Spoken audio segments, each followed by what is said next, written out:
All right, so good morning, everyone. Ranger William here from the Overmountain Victory National Historic Trail, and welcome to another episode of Trail Talk, where we're telling the stories behind the story of the Overmountain Victory National Historic Trail, trying to better understand the world of the Overmountain men and the frontier patriots.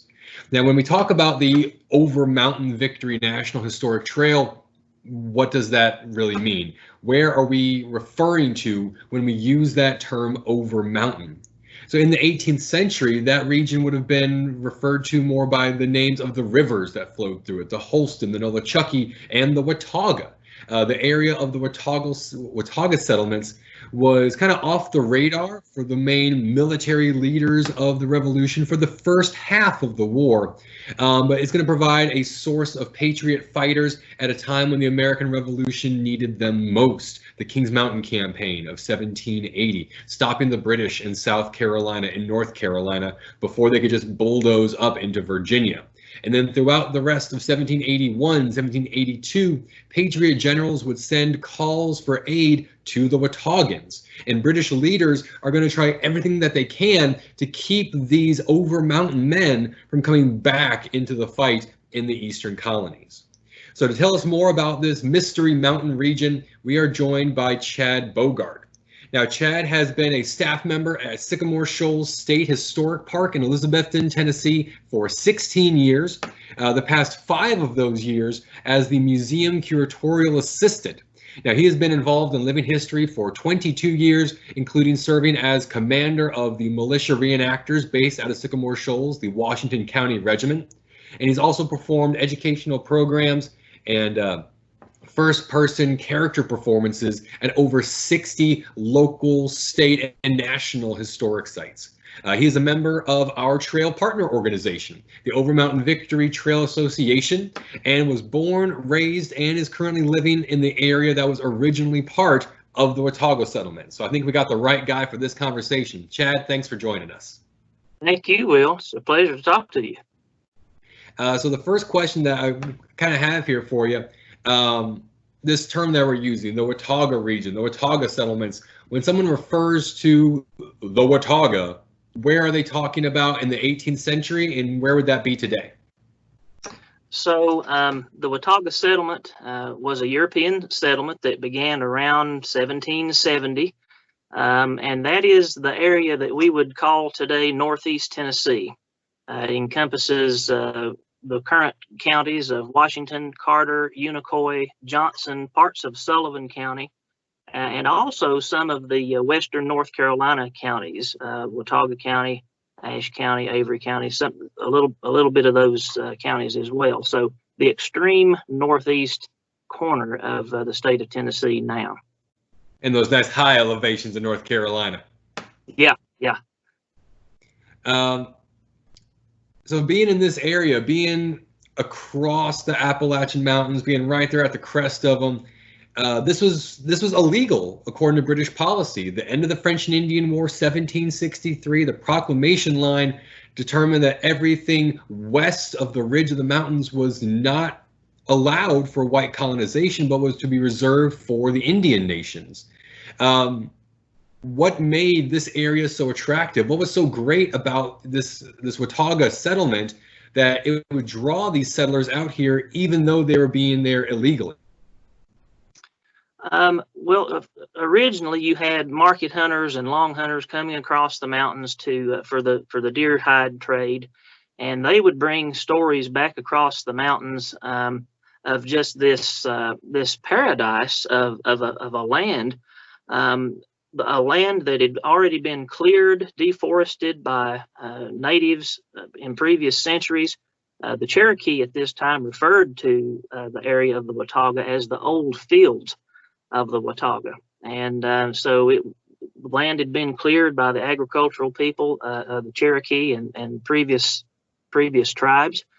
And so these hunters brought back this word of just this paradise. And so you start to see traders and gentlemen like John Carter who come down the Valley of Virginia into the backcountry of North Carolina to set up a trade relationship with the natives. You see men like William Bean, who also want to set up a trade negotiation with the Cherokee. And then after instances like the Battle of Alamance, you have a pretty substantial group of men and their families coming across the mountains. The Robertsons included James Robertson. And so there were about 17 families from North Carolina, the Piedmont region of North Carolina, that came into this area. And then a huge influx of settlers coming down the valley, the Great Valley Road, from Virginia. So they saw this as a very fertile land, a place where they could get away from the oppression in the colonies, the taxation without representation, we'll say, and just this paradise here west of the mountains. So it sounds like you got quite a few different reasons there. You've got people looking for economic gains, seeing opportunities with the trade.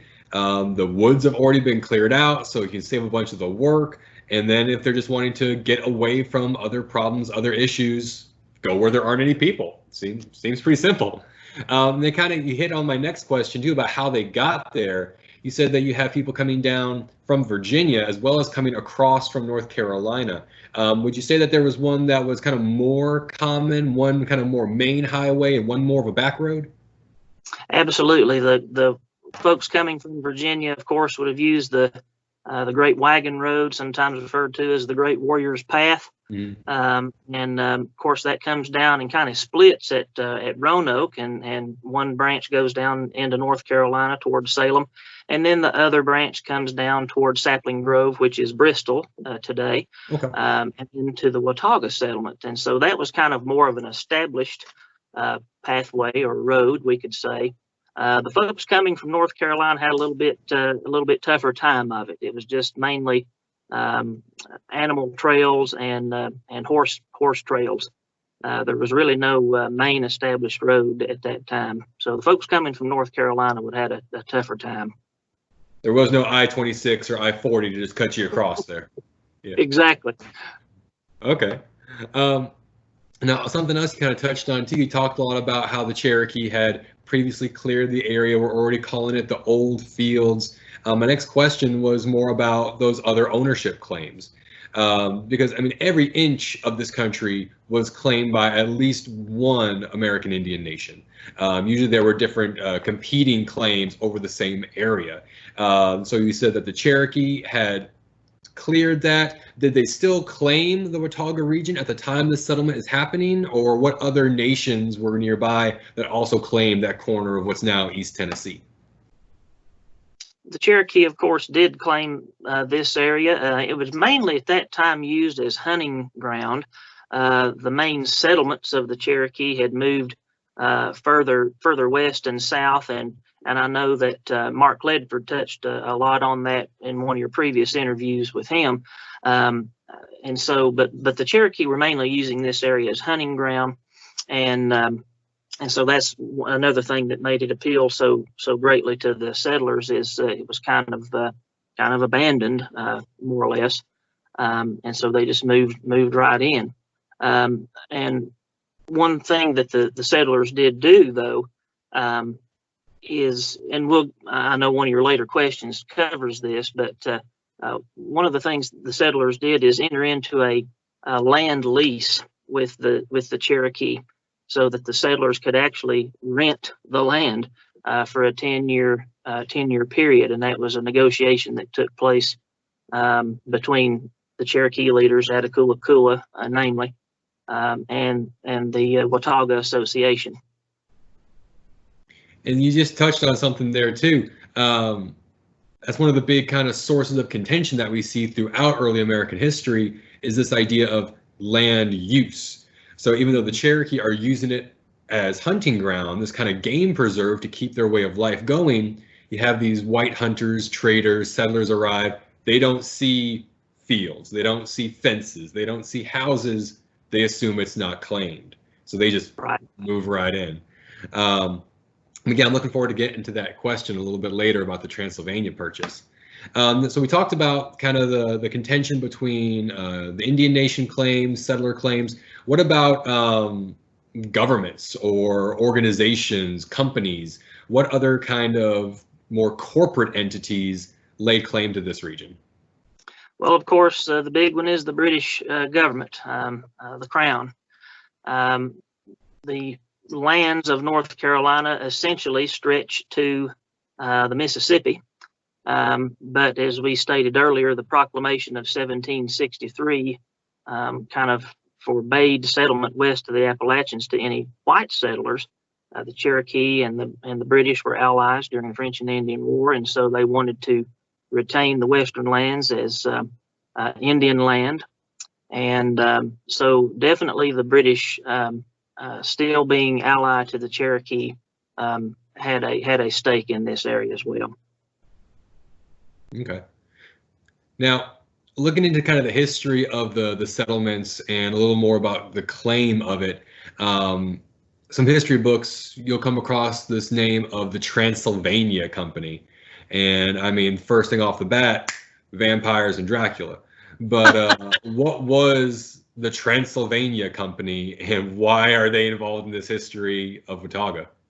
Yeah, it's when we talk about the Transylvania Company here to school kids, exactly, they think of Dracula, and but no, the Transylvania Land Company was started by a gentleman in North Carolina named Richard Henderson. He at one time served as a Superior Court judge there in North Carolina, and it started out as the Richard Henderson and Company entity, and then it was changed to the Louisa Land Company, and then it eventually became the Transylvania Company. Transylvania means across or over the mountains. Makes sense. It certainly does. And his idea was to have a group of land speculators, a company of investors, to set up a 14th colony on the frontier. And this was going to be kind of a proprietary colony where investors would put in funds, and then they would, of course, the land speculation would come later. And so this all kind of comes to fruition at Sycamore Shoals along the Watauga, where Judge Henderson and members of the company meet with the Cherokee leaders for this negotiation, which in later years would be termed the Treaty of Sycamore Shoals.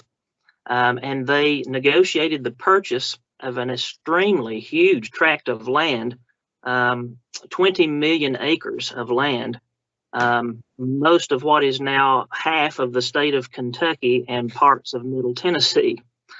And they purchased this for about 8,000 pounds worth of trade goods and 2,000 pounds worth of silver. And that took place here in March of 1775 here at Sycamore Shoals.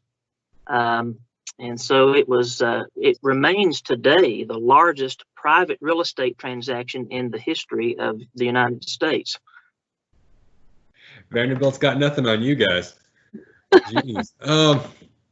And that's really fascinating, just how all this is happening, like you said, March of 75. Because when people think, oh, the spring of 1775, they think Boston, they think Lexington, they think the revolution's about to begin. Meanwhile, you have this massive expansion happening. Land companies, they've got their own irons in the fire, not worried about what's happening up there in New England. There's a lot going on in early America all at the same time. It's just fascinating to see it all come together. Now, talking about terms that they'll come across, we talked about the Transylvania Company, but if you keep reading more about the history of this area, you're going to come across a term, the Watauga Association. Can you tell us about this and why this is important, not just to that area, but kind of the big picture? Certainly. The Watauga Association, we got to turn back the pages a couple of years, so we go to 1772. And by that time, there's about 90 families living in the Watauga Valley. And of course, they're living here very illegally, according to the British Crown. But they were concerned that this area west of the mountains, this very secluded area, was going to become a haven for outlaws, thieves and debtors, people running from the law. And so they determined that they need some form of law and order because they are so far removed from any jurisdiction east of the mountains. And so they kind of alter the laws of Virginia, and they come up with what's called the Watauga Association. It's a democratic style of government. Teddy Roosevelt and some other leaders and historians would later go on to call this the first free and independent community established by American-born men on the continent of North America. So you have the beginnings of democracy right here in the Watauga Valley. So that's kind of what puts it out on a national level there. So it's kind of the beginnings of what would really become our type of government that we have today in this country. And it did not sit too well with some of the British authorities. Lord Dunmore, who was the colonial governor of Virginia, he stated that these people were setting a dangerous example, forming governments distinct from and independent of His Majesty's authority. And so they knew about us here in Williamsburg. He doesn't know how right he was. It makes a lot of sense too, because you mentioned earlier about how after the North Carolina Regulator Movement, which kind of ended shortly after the Battle of Alamance in 1771, if you've got people coming into the Watauga settlements, coming across the mountains, kind of fleeing that, they saw the disorder, they saw the fighting between the governor and what the governor considered to be outlaws.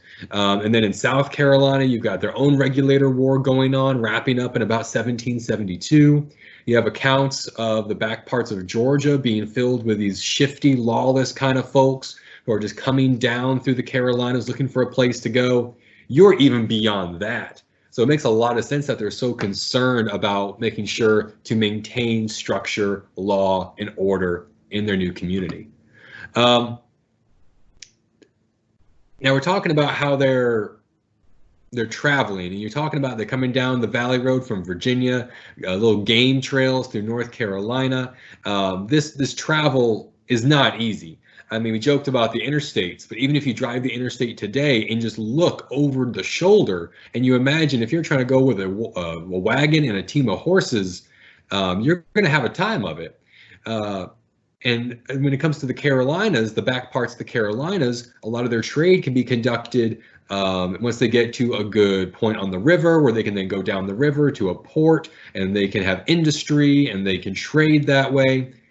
But we're across the mountains now. We're across the Continental Divide. We're no longer flowing our streams down to the Atlantic coast. So what kind of industry do we know was practiced across the mountains here in Watauga for them to be able to make a living, for them to be able to build their communities? And then how did they gain access to merchants and ports to do trade? It's a great question, and it's one that that still kind of we wonder about today. I mean, this was a very secluded spot, but there are instances where they were getting trade goods and items into this settlement. I mean, and you think about in 1775 when Judge Henderson made his purchase, he was bringing wagon loads of trade goods over the mountains, and so I would just love to have seen how they did that. But there were some enterprising folks here in the settlement. You had a gentleman by the name of Matthew Talbot. He served as a Baptist preacher in the community, but also ran a grist mill. So we know that people were bringing corn to him to be ground, and that probably was what was used as a lot of currency back then. Corn, both in its ground form and its liquid form, I would imagine. But also, Matthew Talbot was sending his sons up into Virginia, and they were purchasing cattle and driving them down back into the settlement so that he could sell cattle to the settlers as well. You have, of course, early on, you have the hide trade that's going on. Folks packing horses down with hides and taking them over to the ports in North Carolina and South Carolina, selling those back over to England. And then you have men like we've already mentioned, John Carter, and you have Andrew Greer and Jacob Brown, who are running trading posts to supply the colonists with supplies and that sort of thing. And then you have one of our local heroes that we like to talk about, and that's Mary Patton. She was making gunpowder just a couple of miles from where I am here at Sycamore Shoals up on Powder Branch. But she was not the only powder maker. There was Mary Patton, there was the Hyder family, and the Taylor family, and they were all three making gunpowder in this region. So quite a bit of enterprise going on. Yeah, sounds like it. And especially with the powder manufacturing, even though they're able to get access to markets, talking about all the traders coming in, bringing in the wagons of merchandise, having to go all the way to Virginia for cattle. But because they're so removed, you kind of have to be self-reliant, have to create these industries there at home and get that going for yourself. That makes a lot of sense. So we talked about the trade. What else do we have any kind of insights into more about that kind of daily existence in the Watauga settlements? How maybe did their life or did their politics in this more isolated region differ from other parts of the backcountry, other parts of the colonies? I would say so. You had, since this area was so secluded, and the original need for this law and order, people, well, I'll just read you a quote here from, this was actually a gentleman who knew James Robertson. James Robertson was one of our early settlers and founders. And this man's name was Moses Fisk, and he wrote this in 1816. He says, "A code of laws was drawn up to be signed by every individual. If anyone should refuse, he was disbarred from its benefits." So this tells me that a lot of people were very common in their political thoughts. They would not have been here if they were not trying to run away from the British government. And so they were already very independent-minded people before the Revolution came along. And so that's why in 1776, these people petitioned North Carolina to be included as a county of North Carolina, so that they could, and the quote is, share in the glorious cause of liberty. And so they were very, what we would call patriotic-minded people, very independent-minded people. So I would say there were probably a few Tory-leaning people. That's why they had to compel their obedience to their rules and regulations. Mm-hmm. But I would say most of them were on the same page. Okay. Because like you mentioned earlier, too, how when Henderson holds the Transylvania Purchase, it's the largest private real estate transaction. He's not there as a representative of North Carolina. He's not there in kind of an official stance. He's there privately. Exactly. So once they see the revolution happening, they see this, they're not going to be left out on the cold by themselves. They want to make sure that they're getting included in North Carolina, included in this movement. That makes a lot of sense. So talking a little more about the revolution happening in 1776 and politics, would you say that this region was ignored by the British during the American Revolution? Or kind of how much was the Watauga settlement impacted by the war? Well, you had the Cherokee and the British, of course, being allies during this time as well. And so you have British Indian agents, John Stewart, Alexander Cameron, who are trying to negotiate this divide between the Cherokee. You have Attakulla and some of the other leaders who want to remain at peace with these settlers. And then you have Attakulla's son, Dragging Canoe, who definitely does not want these settlers living here. He made his point very well at the Transylvania Purchase when he told these settlers that they would find their newly acquired lands to be a dark and bloody ground. And so he starts putting together a fighting force. He amasses about 1,000 warriors, and with the blessing of the British Indian agents who send warnings to the settlers, telling them they've got 20 days to get back across the mountains. So instead of using that 20 days to leave, they build fortifications and they brace themselves for the fight that they know is going to come. And so this area is very hotly contested, with the Cherokee, of course, being the wing of the British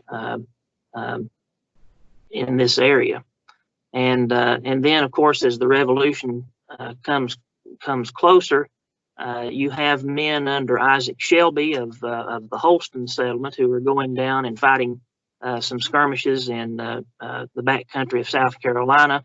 And this is against men who are under the command of Patrick Ferguson. Mm-hmm. And Ferguson gets pretty ticked off, and he sends a verbal warning to Isaac Shelby saying, you know, if you do not get back across the mountains, lay down your arms, stop harassing the British forces, we're going to come and lay waste your country with fire and sword. And so this area was definitely not ignored by the British. Now, so talking about Ferguson's threat, we kind of know how that story panned out. Battle of Kings Mountain, his defeat, his death. Are there any other kind of British officers or leaders that attempt it, that say, hey, we're going to go after you because of what you did to Ferguson? Any kind of, I don't know, vengeance missions, I guess you could call them? Well, I'm not too certain, but of course, after Kings Mountain, you know, we often hear on the story that's told by the Overmountain Victory Trail Association, this group of men go home and they never come back together as a fighting force again. But of course, you still have skirmishes and battles and raids into Indian country, and that goes on until you know, 1777, 1780, 1781. So mainly by the Cherokee, who are aided by the British. Wow, so it seems like Ferguson was the closest of any British officer to actually attacking the Overmountain Watauga settlement. So talking about Patrick Ferguson, though, I mean, he's a very notable figure in the Southern Revolution history. But what about Watauga figures? Are there any kind of notable people from the Watauga settlement that rose to prominence during or after the war? I know we've already talked about Isaac Shelby. Goes on to be first governor of Kentucky, general in the War of 1812. But are there any others that should really kind of stand out? Well, James Robertson is kind of one of the names that go all through the early days of Watauga, that he rises to prominence by settling what they would have called Nashboro back then. He leaves the Watauga settlement in 1779 and founds Nashboro, which becomes Nashville, the capital of Tennessee. And he is known today as the father of Tennessee. He established the Cumberland Compact down there, which was another self-governing body, very similar to what they had here with the Watauga Association. He later is serving as a general in the militia, and under President James Madison, he serves as an agent to the Chickasaw and Choctaw nations. And then you also have John Sevier. We can't talk about the Watauga settlement without mentioning John Sevier. Of course, John Sevier leads the Washington County Militia at the Battle of Kings Mountain, and then in later years becomes the governor of the ill-fated state of Franklin and the first governor of the state of Tennessee. I mean, so you got some big figures here, and I love how James Robertson is just like, hey, you know, getting a little too settled, a little too full. I'm gonna go start my own little thing again, just move on down the river a little bit, just constantly trying to escape this, see for this next opportunity. Now, you just mentioned Franklin too. My next question is that if people look on a map, you'll see the Watauga River, but you won't see the state of Watauga. You won't find the Watauga Settlements on the map. So kind of what happened to this region after the revolution? Kind of how did it, because it's not North Carolina anymore. So what steps did it take? So there were several steps there. So the Watauga settlement becomes Washington County, North Carolina in 1777 and remains such throughout the war. And then shortly after the war, the official end of the war in 1783, there's this movement west of the mountains here in this area to create another state. Under the Articles of Confederation, there was no provision for creating new states, but the settlers here kind of going on the same self-governing situation. They felt that they were so far removed from the government in North Carolina that they wanted to create a 14th state. And they did. They called it Franklin. They named it Franklin after Benjamin Franklin, hoping that he would show them support in Congress. But it actually went before Congress to be voted in as a state, but it did not gain the appropriate amount of votes. But they weren't going to let that stop them. They went ahead with it anyhow. And so it was kind of survived as this little de facto government for about 4 years, from 1784 to 1788. John Sevier was elected as the governor. And there was actually a skirmish held over the state of Franklin over on John Tipton's farm, which is now Tipton Haynes Historic Site in Johnson City. And just a fascinating story about the state of Franklin and this movement to create this 14th state. After it kind of failed, it went back to North Carolina, and then this area became a territory of the United States, the Southwest Territory, and that was in the 1790s. And then we gained statehood in 1796, and so the old Washington County was divided into smaller counties, and we got Carter County out of that, and that's our county here where we are at Sycamore Shoals today, named after Landon Carter. So it went through several stages, several changes. About the only thing that you will find with the name Watauga around here, of course, the rivers, still named Watauga River, but there is a small town of Watauga on the other side of the river from us here at Sycamore Shoals, and then there's Watauga County, North Carolina. Do y'all ever get bitter about Texas claiming to be the only one to be a republic before it was a state? Well, they're a little bit bigger than we are, so. Now, because I've been doing some research on kind of the other side of things, talking about the end of the war, the Articles of Confederation, and how the Congress is trying to decide how do they govern this new entity, how do they expand, how do they vote. They don't know. They're still figuring it out. And I can just imagine having someone write in with some news. Hey, these guys created a new colony. They want to be accepted. It's like, we don't have time for that right now. But hey, I mean, it just goes to show you, if you want support from someone, just name something after them, and maybe you'll get some support there. Some important life lessons. So we've got some great stories that you've shared with us here, but is there one that kind of stands out to you? Is there kind of like a top favorite Wataugan story that you've come across in all your research? I've often stated many times that, everybody loves their local history. But I think that you could make a movie off of the things that happened here. And you wouldn't have to change a thing. I mean, it's just so many incredible stories. And my job is, I'm so blessed to have the job I do that I get to share these stories with our visitors. And I really don't know one favorite. I just like finding those little tidbits in research that make these historical characters more human. I mean, I find myself putting these folks up on a pedestal that they probably wouldn't want to be on. And, they're almost superhuman sometimes, but they were ordinary people just like we are, but who did extraordinary things. And but one little story that sticks out in my mind is there was a doctor, Alexander Skirving, who took John Sevier to court because he didn't pay his bill. And that just, shows these as ordinary people. Leader of the Wataugans, governor of this Franklin, governor of Tennessee, not paying his doctor's bill.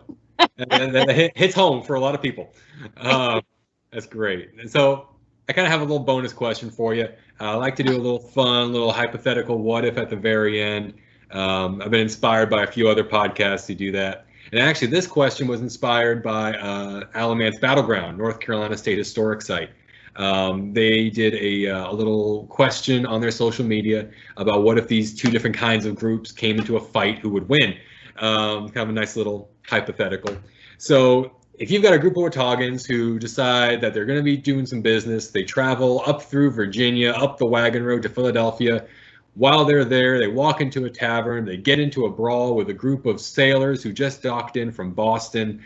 Got some Sons of Liberty mixed in with that crew. Who's walking out and who's being helped out? From what you've read about these guys, what do you think? Well, they're already going to be mad because I don't think these fellas would like being in a big city. They're used to life on the frontier, and they have also been they've learned how to fight from the Cherokee, and the Cherokee, of course, some of the fiercest warriors at this time period. So I'm going to have to go with my Watauga buddies. They're going to be walking out. You're back in the Wataugans? Yeah, so how about this? They just got denied statehood by the Congress, and they're walking to the tavern afterwards. So, yeah, okay. Well, thanks so much, Chad. This has been great. You've shared this great amount of information with us, shed some major light on this kind of mystery mountain area of the Watauga Settlements. So as we keep going forward in our research about the Overmountain Victory Trail, the Kings Mountain Campaign, and we hear about Isaac Shelby, John Sevier, some of these other names you've been mentioning, and they talk about the Wataugans, the Overmountain men. This is that region. These are those people. So thank you again so much. And for those who didn't catch it the first time, this is Trail Talk. The whole idea here is we're telling the stories behind the story of the Overmountain Victory National Historic Trail, trying to better understand the world of the Overmountain settlements and the American frontier at the time of the Kings Mountain Campaign. So thank you for tuning in. And Chad, thanks again for talking with us. Thanks, Will.